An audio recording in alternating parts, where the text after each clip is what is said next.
La question santé. Alors c'est bien, hein, pendant 2 mois, les enfants se sont couchés tard, se sont levés quand ils le voulaient. Bref, c'était les vacances, mais c'est bientôt fini. Dans une semaine, il y a école et il va falloir remettre de l'ordre et des horaires dans tout ça. Bonjour docteur Kierzek. Bonjour Thomas. Bon, déjà, un enfant, pour grandir correctement, il lui faut combien d'heures de sommeil? Alors ça va du nourrisson qui a besoin de 16 heures de sommeil d'affilée. Ah, c'est un chat quoi, 16 heures. Oui, c'est chez les nourrissons, chez les bébés. Après l'enfant d'âge préscolaire, on estime que c'est 11-12 heures de sommeil. En âge scolaire, école primaire, c'est plutôt 10-11 heures. Et chez les adolescents, c'est quand même 9 à 10 heures de sommeil largement pour avoir un développement à la fois physique et psychologique et donc des performances scolaires qui soient correctes. Ah, ça veut dire que c'est quand même important aussi pour l'ado qui veut pas se coucher le soir, tout ça. Pour lui aussi, il est encore en phase de formation, entre guillemets.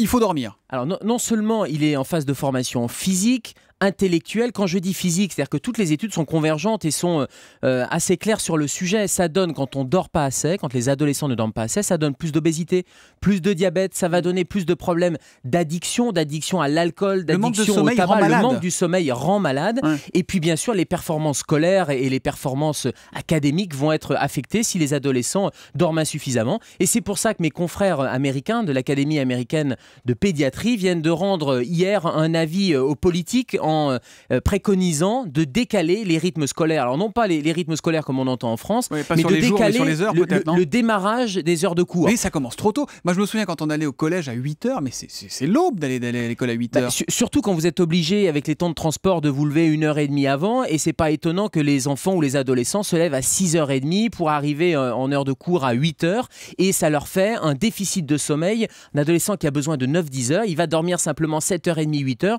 surtout que le soir, c'est difficile pour l'adolescent d'aller se coucher à la bonne heure. Bon, ça, il faut suffire de retirer les portables, les tablettes et tout ça, puis en général on y arrive. Mais en gros, si on commençait les cours plus tard, ça serait meilleur pour la santé des enfants et des ados. C'est ce que vous nous dites ce matin. Ça serait meilleur pour la santé des ados, et ne serait-ce qu'une demi-heure de décalage. Par exemple, si vous commencez les cours à 8h30 et pas simplement à 8h, vous allez gagner en termes de performance scolaire, vous allez gagner en termes de... Vous allez diminuer les complications. Alors on pourrait se dire, ils ont qu'à se coucher plus tôt, vous avez raison, il faut couper les portables, il faut faire une espèce de couvre-feu technologique le soir, mais c'est pas si facile que ça, parce que les adolescents, on sait que leur horloge biologique est modifiée, et donc à 23h, avant 23h, c'est compliqué pour eux d'aller se coucher.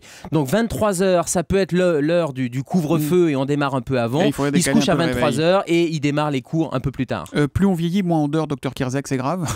C'est grave et ça peut rendre malade à tout âge, le manque de sommeil. Ça rend malade et ça provoque, alors Thomas et Julie, attention, et c'est valable pour moi aussi, ça provoque un vieillissement cérébral prématuré. On sait que le déclin cognitif, le déclin des fonctions cognitives est supérieur quand on dort mal, donc il faut vraiment, même à l'âge adulte, dormir correctement. Bon, je vous laisse, je vais me coucher. La question santé avec le docteur Kierzek aux urgences la nuit et avec vous le matin sur Europe 1. La question santé d'Europe 1. À demain Gérald.